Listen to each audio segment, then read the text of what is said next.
I didn't plan to say anything that night. I showed up to the company event the way I always did. Early, quiet, suit that fit just well enough to not stand out. I told myself it was just another obligation. Free drinks, forced smiles, executives pretending they knew your name. I had no idea my boss had already decided to turn me into a lesson. And I definitely didn't know that. Before the night was over, everyone in that room would be staring at him instead. I'd worked at the company for a little over 3 years. Mid-level role. Not flashy, but critical. The kind of position where nothing explodes if you do your job well, and everything breaks if you don't. I handled client-side coordination for one of our largest accounts. Not the biggest on paper, but the most sensitive. High compliance requirements, tight reporting deadlines, the kind of client that doesn't forgive mistakes and doesn't forget names. My boss, Mark, loved visibility. He loved meetings with too many people and vague titles that sounded impressive. He was good at presenting outcomes, less interested in how they were achieved. That wasn't unusual. What was unusual was how often my work quietly became his accomplishment. Emails forwarded without context. Wins reframed as team efforts when leadership was watching, and as learning moments when something went wrong. I noticed it early. I didn't confront him. I documented. Not obsessively, not emotionally. Just professionally. Meeting notes saved, threads archived, dates, names, decisions. I'd learned the hard way at a previous job that memory isn't evidence, and tone doesn't protect you. Paper does. The event was a quarterly company gathering, hotel ballroom downtown, a mix of celebration and chest beating, awards, speeches, a few external partners invited to strengthen relationships. Our biggest client was there. 2 senior reps flown in that morning. That alone raised the stakes. Mark was visibly energized by it, slapping backs, laughing too loud, introducing himself like the company began and ended with him. I kept to the edges, talked when spoken to, answered questions cleanly. One of the client reps thanked me quietly for keeping things stable this quarter. I nodded and said I was glad it helped. Mark was 10 feet away when it happened. He saw it. I could tell by the way his smile tightened for half a second before snapping back into place. Dinner wrapped, drinks refilled. Then Mark took the mic. He started with the usual praise, growth, resilience. The people in this room, heads nodded, phones came out. Then his tone shifted, playful but sharp underneath.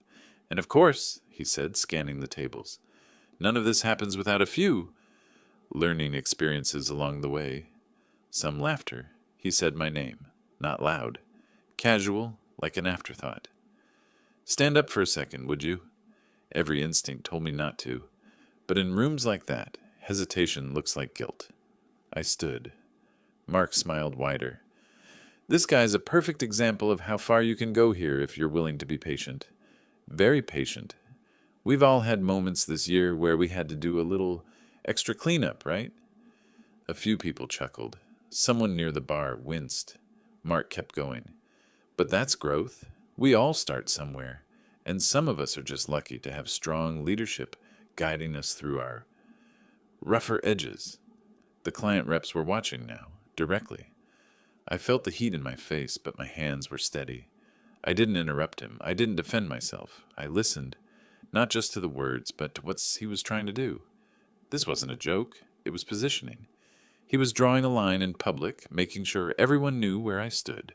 I caught my reflection in the glass behind him. Calm, neutral, professional.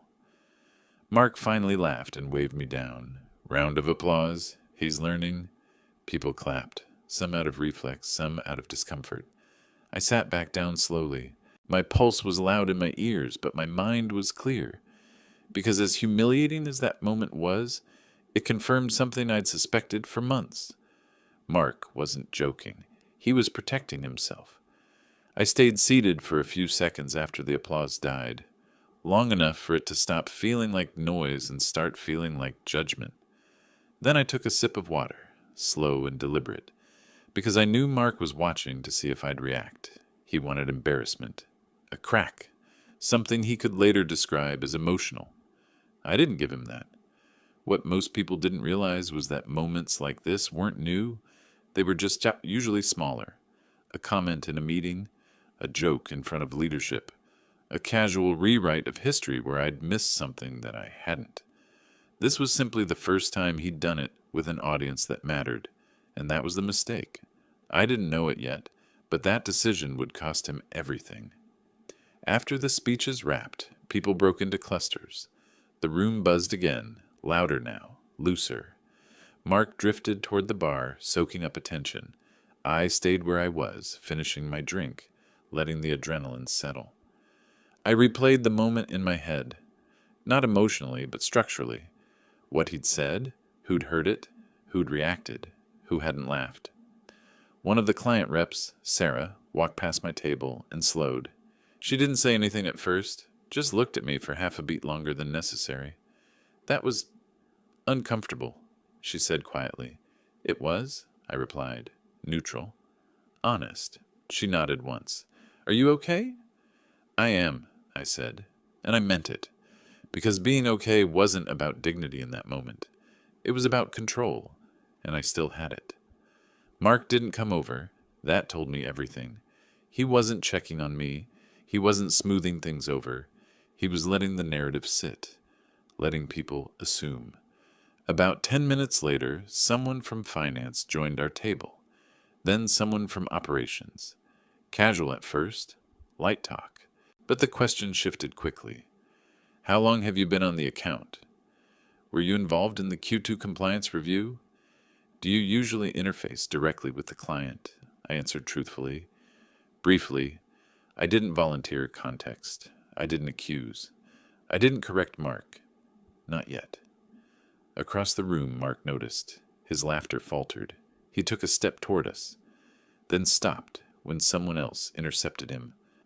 I could see the calculation in his eyes from 30 feet away.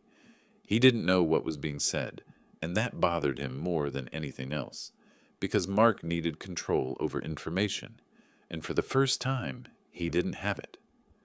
Someone asked about a delay from earlier in the year, a report that had been escalated internally but never reached the client.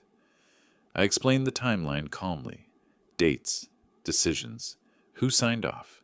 No opinions, just sequence. Sarah frowned slightly.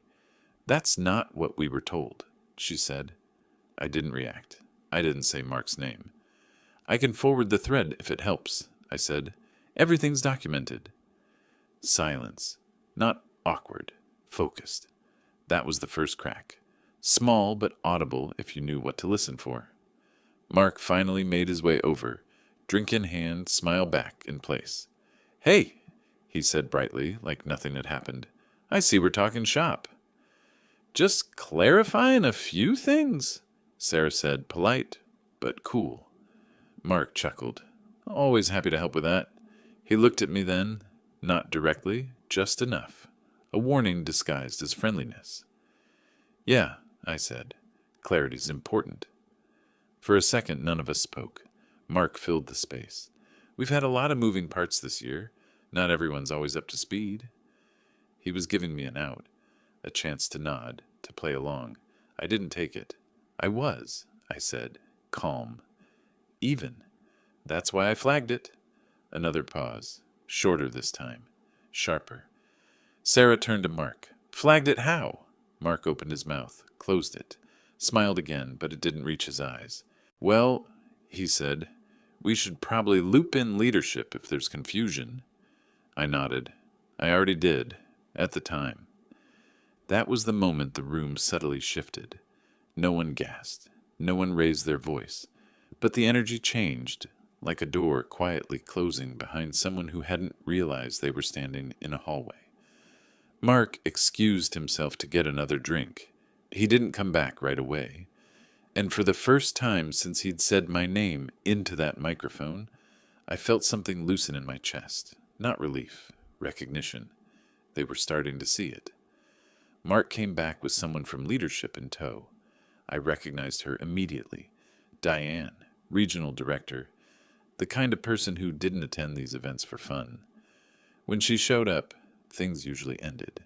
Conversations tightened. Smiles became careful. Mark positioned himself half a step ahead of her, like a guide, like protection. "There seems to be some confusion," he said, loud enough for the circle to hear. "I want to make sure we're aligned before this turns into something bigger than it needs to be." Diane looked at each of us in turn. Me last. "All right," she said. "What's going on?" No one rushed to answer. That silence wasn't accidental. Everyone there understood the stakes now. External client, internal leadership, public setting. Anything said would matter. Sarah broke it. "We were discussing the Q2 delay, the compliance report." Diane nodded. "I'm aware of it." "Then you may also be aware," Sarah continued, "that we received a very different explanation at the time." Mark stepped in smoothly. "That quarter was messy. A lot of back and forth. I took responsibility for it. It was a good line. Clean, protective. It would have worked if he hadn't already put me on display earlier." Diane looked at me. "You were involved?" "Yes," I said. One word. No edge. "How?" I didn't rush. I didn't look at Mark. I answered her. Not the room. I was responsible for client-side coordination and reporting. I flagged the issue internally once the discrepancy appeared. "When?" "March 14th. Followed up on the 18th and again on the 22nd when I didn't receive confirmation." Mark laughed softly. "I don't remember that being escalated." "I do," I said, still calm, "because I documented it." That landed harder than anything else I could have said. Diane didn't react immediately. She just held my gaze. "Documented how?" "Email thread," I replied, "with attachments, compliance notes, recommendations, and acknowledgement from management." Mark turned to her. "This feels like something we should handle privately." She raised a hand. He stopped. "Who acknowledged it?" she asked me. I named him. Not dramatically, not accusatory, just fact. The air went thin. Mark shifted his weight. "I don't recall agreeing with the assessment. That doesn't mean it was ignored." I nodded. "You didn't agree. That's in the thread, too." Someone near us inhaled sharply. I didn't look to see who. Diane exhaled through her nose. "Do you still have access to those records?" "Yes." "Could you forward them to me tonight?" "Yes." Mark's smile cracked. "Not fully, just enough." "This is starting to feel like an ambush," he said, voice light but tight. I met his eyes for the first time since the microphone. "It isn't. It's a timeline." Another pause. Longer now. Sarah spoke again. "From our side, the concern isn't blame. It's accuracy. We base downstream decisions on what we were told." Diane nodded slowly. "Understood." She turned back to Mark. "Why wasn't this elevated?" Mark opened his mouth, then closed it. He tried again. I made a judgment call. Without documenting it, I didn't think it was necessary. Diane studied him for a moment. Then she looked at me. "Did you raise concerns after that?" "Yes, twice, verbally. Both times I was told it was handled." Mark shook his head slightly. "You're interpreting those conversations differently." "I didn't interpret them," I said. "I summarized them. Same day. Sent follow-ups." Silence fell again, heavier now. People nearby pretended not to listen, but no one moved away. Diane straightened. "All right. That's enough for tonight." She turned to Sarah. "We'll review this together. First thing." Then to Mark. "I need you in my office Monday morning." Mark forced a laugh. "Of course." But everyone heard it. The strain, the loss of rhythm. The man who had controlled the room an hour earlier was suddenly out of sync with it. Diane looked at me once more. "Thank you for staying professional." I nodded. That was it. No applause, no confrontation, just a quiet reordering of gravity. Mark left shortly after. Didn't say goodbye. Didn't look my way. As the room slowly returned to its buzz, people approached me differently now. Measured, respectful, curious but careful. And standing there, drink untouched, pulse steady again, I realized something had broken. Not loudly, not publicly, but completely. They thought I was cornered. They were wrong. By Monday morning, the event already felt distant. Not forgotten, just processed, like a storm that had passed and left behind paperwork. Diane called me into her office at 8:17 a.m. That detail stuck with me because she never scheduled meetings in odd minutes. It told me this wasn't ceremonial. It was operational. She didn't ask me how I was doing. She didn't apologize for the event. She asked for facts. I gave them. Clean, chronological, the same way I always had. The email thread went first, then the follow-ups, then the compliance notes that had been rewritten after the fact. Nothing emotional, no commentary, just evidence doing what evidence does when it's finally allowed to exist in the open. She listened without interrupting. When I finished, she nodded once and said, "You did exactly what you were supposed to do." That was the first time anyone above Mark had ever said that to me. Mark came in after. I wasn't in the room when it happened, but I didn't need to be. By noon, his calendar was wiped. Client access revoked. Internal review opened. Quietly, efficiently, without announcements. The company didn't need drama. It needed containment. Sarah called me that afternoon, not to accuse, not to demand explanations, just to say, "Thank you for being honest when it would have been easier not to be." The account stayed. The contract stayed. The trust did too. 2 weeks later, Mark was gone. Official language. Mutual separation. No farewell email. No goodbye tour. Just absence. I was reassigned to a different team under a director who asked real questions and expected real answers. The title change came later. So did the raise. Neither felt dramatic. They felt correct.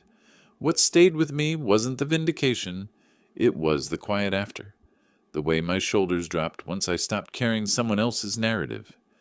The way meetings felt shorter when I didn't have to translate myself. I didn't win because I embarrassed my boss. I won because I didn't let him rewrite reality. And the night he tried to humiliate me in front of a room full of people, that was the last time he ever spoke for me.